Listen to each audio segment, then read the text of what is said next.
Hello everyone. Today I'm going to introduce a short story I recently read, and it is called Why I Want a Wife. So first of all, I'm going to make a short summary about the story so you can basically understand what the story is talking about. So this article is a vague expression of dissatisfaction with society's expectations toward wives.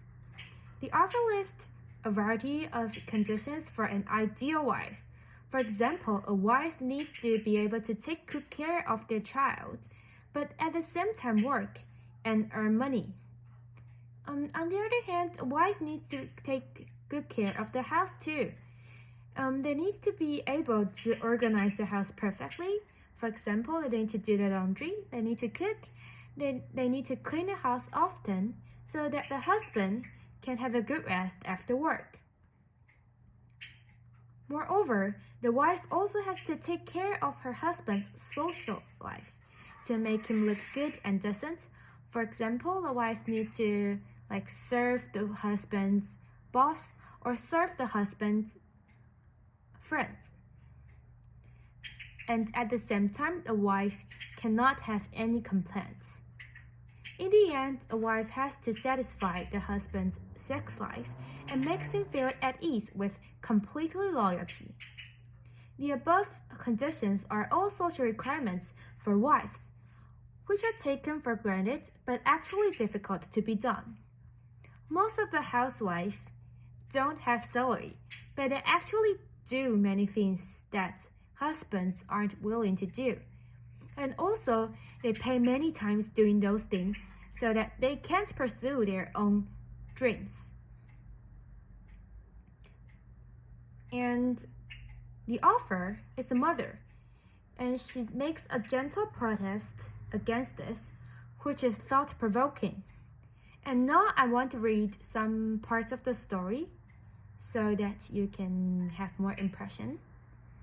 And it's the ending. So it says, if, by chance, I find another person more suitable as a wife than the wife I already have, I want the liberty to replace my present wife with another one. Naturally, I will expect a fresh new life. My wife will take care of the children and be solely responsible for them, so that I am left free. I want my wife to quit working and remain at home so that my wife can more fully and completely take care of wife's duty. My God, who wouldn't want a wife? Wow, what a strong ending. And there might be reasons that's why the author wrote this story. So now let's read about some of the life of the author. The author is Judy Brady Cyphers. She was a full-time housewife while her husband was working at San Francisco State University. When the couple became involved in the strike to support the push to create a Department of Ethnic Studies, she allowed their home to become the fundraising headquarters, where she organized and fed the striking students and faculty. The strike lasted 5 months, and after it ended, the university's Black Student Union organized a meeting to thank their supporters, where her husband was specifically mentioned. But Brady Cyphers was left out. She was disappointed with this, so she decided to contribute to the women's movement and joined a consciousness raising group at the Glide Memorial Church and the Women's Liberation Movement.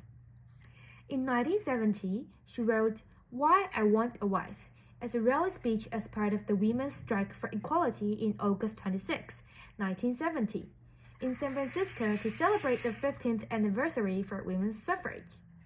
The speech was reported on by television, radio, and newspaper reports. Brady Cyphers wrote of her desire to have someone else provide a wage, childcare, house cleaning, meals, and sex. It satirized the role of the wife, who fulfilled a myriad of useful positions for her husband without proper appreciation, and is used as an example of satire and humor in a women's movement. And the reason I chose this story is because Judy Byrd's essay became an instant classic when it appeared in 1971 in the premiere issue of the Feminist magazine, and that magazine is what I read, and it analyzed the definitions of husband and wife that Brady used, and considered why this essay became so powerful in 1970s.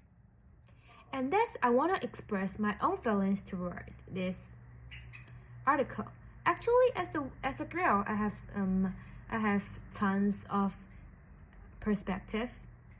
So, first, this is an article advocating equal rights for women.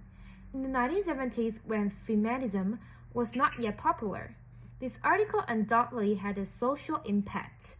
As a girl, I think society is more friendly to women now than in the past. As far as I'm concerned, although I'm a girl, I choose to study science, which is different from the stereotype of girls since most of the scientists are boys. Girls nowadays are not slaves controlled by their husbands, but independent individuals. In most families, both husband and wife are working to make money, and that also works in my own family, where my mom and my dad both have a job. In Taiwan, now husbands can also take parental leave to take care of children at home, and taking care of the family is no longer the monopoly of girls. In the past, people worked hard to pursue gender equality to give us the society we have now. Therefore, I am grateful to them, and I will cherish this precious equality. And that's all of my presentation, and I hope you like my share.